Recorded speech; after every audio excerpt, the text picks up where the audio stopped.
안녕하세요, 조승현입니다. 드디어 탐구생활 유로트립 시즌1을 모두 마치고 이곳 이탈리아의 피렌체에서 한국행 비행기를 기다리고 있습니다. 피렌체도 당연히 무궁무진한 컨텐츠를 가지고 있는 도시죠. 당장 제 숙소 바로 밖에를 보면은 산마르코 수도원이 보입니다. 산마르코 수도원은 그 유명한 사브나롤라의 활동 무대이기도 했죠.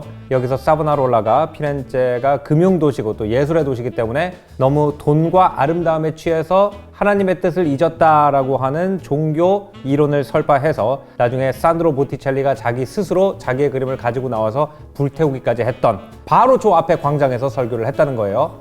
하지만 이번 유로트립은 피렌체라는 도시보다는 차를 타고 이 토스카나 전체를 도는 게 목적이었기 때문에 이 피렌체에서는 일정이 없습니다. 바로 비행기 타고 한국에 돌아갈 것이어서 남은 한 1박 2일 정도에 다음에 제가 피렌체에 와서 궁금이 분들한테 어떤 스토리텔링을 전해드릴 수 있을지 둘러보고 가기는 하지만 피렌체 컨텐츠는 아쉽게도 이번엔 없을 것 같아요.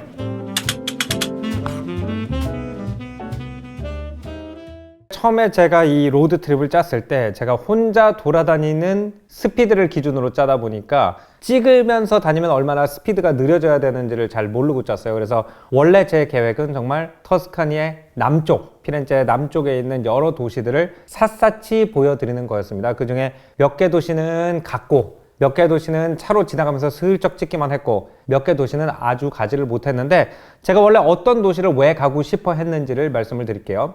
피렌체 곳곳에 보면은 이제 피렌체 공국의 대공이었던 메디치 가문의 코지모 1세와 페르디난드 1세를 기리는 기념비들이 굉장히 많습니다.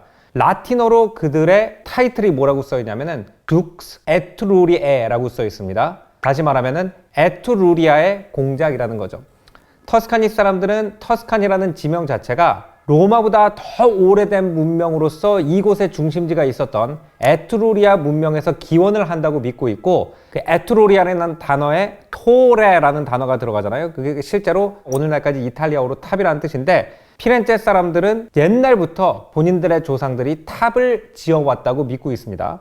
어떻게 보면은 로마가 에트루리아 문명보다 후발주자였거든요. 에트루리아 문명은 고대 그리스 문명이랑 비슷한 시기였기 때문에 그래서 우리가 로마인들한테 문화를 가르친 도시다라는 자부심이 있어요. 그리고 그 에트루리아의 중심지는 여기 터스카니였다라는 것을 기념비에서도 자신들의 리더를 터스카니의 공작이라고 쓰지 않고 옛날 이름으로 둑스 에트루리에라는 이름으로 기록을 하고 있다는 거죠. 그래서 원래는 이제 제가 피렌체를 출발해가지고 아래쪽 시에나는 우리가 성공적으로 방문하고 독립적인 에피소드를 찍었죠. 방문을 한 다음에 제 숙소가 있었던 아시아노라는 동네가 있거든요. 거기서 다시 서쪽으로 쭉 운전을 해 가서 볼테라라는 동네에 들리려고 했었습니다.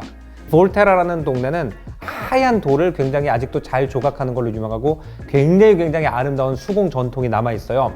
근데 거기에 가고 싶었던 이유 중에 하나가 뭐냐면은 에트루리아가 뭘로 유명하냐? 사르코파거스, 즉 돌로 된 관으로 유명해요. 특히 부부가 이렇게 반쯤 누워가지고 저녁을 먹고 있는 조각을 관 위에다가 올려서 매장을 하는 풍습이 있었고 그런 관들이 굉장히 많이 남아 있습니다. 터스카니의 가장 중요한 문화유산 중에 하나인데 그때 방식대로 조각하고 있는 동네이기 때문에 볼테라라는 동네에 가서 그 얘기를 하려고 했으나 너무 돌아가야 돼가지고 결국 거기는 못 갔어요. 대신 이 에트루리아가 원래 토레, 탑을 짓는 사람들이라는 뜻이라고 터스카니 사람들이 스스로 믿고 있다고 그랬죠. 그래서 가장 덴시티 있게 탑이 남아있는 동네로 운전을 해서 갔습니다. 그 동네는 산 지미냐노라는 동네예요.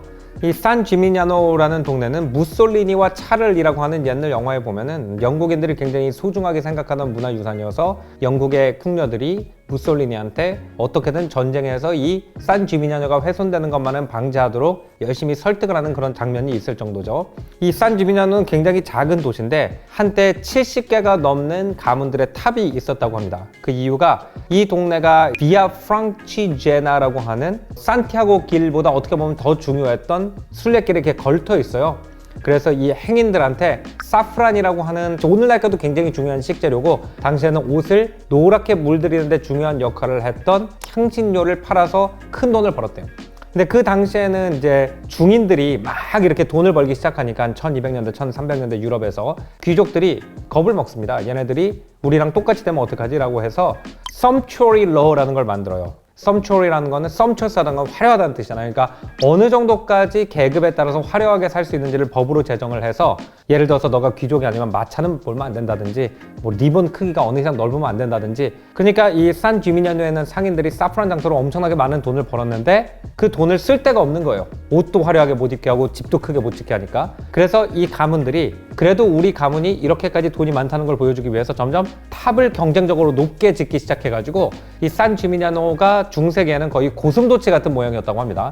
아무래도 탑은 쉽게 무너지기 때문에 오늘날까지 한 14, 5개 정도의 탑이 산 지미냐노에 남아있다고 하는데 열 몇 개만 남아있는 모습을 봐도 정말 컴팩트한 도시에 탑이 쫙쫙쫙쫙 뻗어있는 모습이 장관이라서 그 모습을 찍으러 갔어요.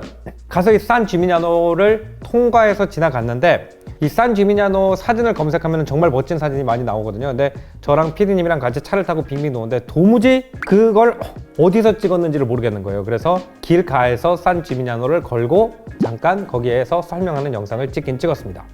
산 지미냐노 이후에 저희가 향했던 곳은 철탈도라는 동네인데요. 철탈도는 무엇보다 피렌체 문학 전통의 시작점이라고 할 수 있는 몇 명의 인물들이 있죠. 신곡은 우리가 단테, 그리고 보카초의 데카메로네라는 작품을 갖다가 인곡이라고 부르죠. 그러니까 단테는 신의 세상을 나타내는 지옥, 연옥, 천국이라는 시를 썼고 그 다음에 보카치오는 인간의 사랑, 질투, 좀 흉악한 폭력 이런 것들을 가감없이 그리는 데카메론이라는 작품을 썼고 이제 이것이 어떻게 보면은 휴머니즘의 기원이다 라고 하죠. 이 철탈도라는 동네가 보카치오의 생가가 있는 곳이어서 거기 가서 약간 보카치오 얘기를 하려고 그랬는데 저희가 철탈도에 거의 도착하자마자 어마어마한 소나기가 내리기 시작했습니다. 철탈도에 가서 차를 세우고 이제 음식점을 찾는데 이탈리아의 시골 동네들은 3시가 되면은 음식점이 무섭게 셔터를 내리는데 기본적으로 이탈리식 식사를 먹으려면은 2시간이 필요하기 때문에 2시가 넘어가지고 도착하면 아예 손님을 안 받습니다. 그래서 거기 한 2시 20분 정도에 도착하니까 밥 먹을 데가 없었습니다. 그래서 아랍 종교 음악이 나오는 케밥집에 가서 케밥을 먹으면서 아 여기가 보카치오가 살던 동네구나. 비가 많이 오네. 그러고 피렌체로 돌아왔습니다. 그래서 드디어 피렌체에 도착을 했고요. 아 너무 좋아요. 피렌체는 정말 쭉 들어와가지고 한두 바퀴 정도 돌았지만 곳곳에 살아있는 이야기들 그러니까 미술사 책에 나오는 얘기랑 아 여기야 이러면서 다니고 있는데 사실 피렌체는 원래 계획이 없었기 때문에 이번에 제가 눈과 머리에 많이 담아가서 다음에 유럽에 올 때 꼭 피렌체를 들려서 피렌체 구석구석 제가 발견한 스팟들에 대한 이야기를 풀어드리려고 합니다. 피렌체는 제가 고등학교 졸업여행으로 1999년에 온 이후로 23년 만에 처음 오네요. 근데 제가 파리 다음으로 두 번째로 사랑하는 유럽 도시가 생겼다라고 느낄 정도로 너무너무 좋았습니다. 일단 뭐 여러분 잘 아시듯이 이곳의 유럽의 휴머니즘 전통, 종교와 관습에서 벗어나서 인간의 사고와 개인을 중요시하는 전통이 이곳에서 태어났다고 해서 많은 유럽인들이 이곳을 찾아오잖아요. 문학으로 하면은 단테와 보카치오가 이곳에서 활동을 했었고 그림으로 하면 마사치오, 젠틀레 다 파브리아노, 베로키오와 그 제자들인 미켈란젤로, 다빈치가 다 이곳에서 활동을 했었고 그 다음에 뭐 조각, 도나텔로, 건축, 브루넬레스키 이런 사람들이 전부 다 이곳에서 활동을 했는데 여기가 생각보다 굉장히 작은 도시입니다. 인구 한 40만 명밖에 안 돼요 오늘날. 그래서 제가 그때 파리 첫 에피소드에서 파리의 문화적 밀도에 대해서 말씀을 드렸잖아요. 이곳의 밀도는 그거보다 더 어마어마해요. 정말 구석 하나하나가 전부 다 미술사 책에서 읽은 거기가 여기다 미켈란젤로 저기 그렸네 다빈치는 저 그림은 여기에 있네 마키아벨리가 글 썼는 여기네 그런 곳이어가지고 이곳은 꼭 다시 가을에 한 일주일에서 열흘 정도 와가지고 컨텐츠를 피렌체 중심으로만 5개에서 10개를 만들어야 되겠다라고 생각을 했습니다. 또 피렌체가 와인, 파스타 그리고 모든 고기 요리가 제가 이탈리아에서 먹어본 것 중에서 제일 맛있어요. 그래서 피렌체 맛집까지 제가 가을에 컨텐츠로 여러분 찾아뵐 계획입니다. 이번 여행에서 제가 배운 거는 10년이면 강산도 변한다고 그러는데 제가 유럽에 살던 게 이제 한 10년쯤 되고 유럽에 방문을 했던 건 4년 만이잖아요. 정말 많이 변했다는 생각을 했습니다. 뭐 외형적인 것이나 뭐 문화유산이나 그런 것들은 변한 게 없는데 세대가 많이 바뀌었다는 걸 느꼈어요. 열심히 하려고 그러고 뭔가 새로운 거를 추구하는 분위기가 많이 느껴집니다. 옛날에 비해서. 그러니까 옛날에 유럽 그러면 옛날 거를 답습해가지고 계속 같은 것을 하는 곳이라고 생각이 됐는데 지금은 뭐 예를 들어서 캘리포니아식 카페 같은 것도 생기고 뭐 인도 음식점, 태국 음식점, 뭐 중국 음식점 이런 음식점들 전부 다 현지인들이 하고 있는 경우도 많아요. 카페나 레스토랑 같은 데서도 젊은 사장들이 정말 열정적으로 운영하고 있는 곳이 많아가지고 좀 나이 드신 분들이 음식을 집어던지는 뭐 유럽의 서비스 얘기는 이제 옛날 얘기가 된 게 아닌가 싶기도 했고요. 이탈리아나 프랑스 오면은 영어로 소통 안 된다라는 얘기를 굉장히 많이 했었는데 지금은 영어도 굉장히 열심히 합니다.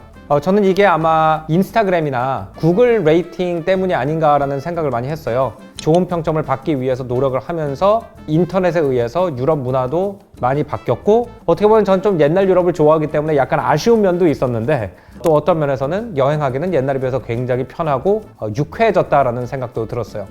이번에는 대부분의 사람들이 여행하는 방식과 조금 다르게 이티너리를 잡으려고 좀 노력을 했던 게요.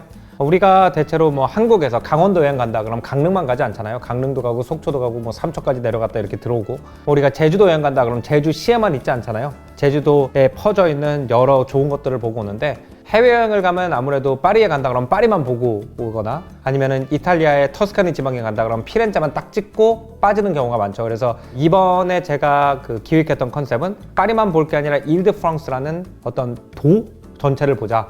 피렌체는 많은 사람들이 오니까 터스카니아라는 도 전체를 보자 라는 생각으로 여행을 짰더니 너무 재밌는 여행이었어요.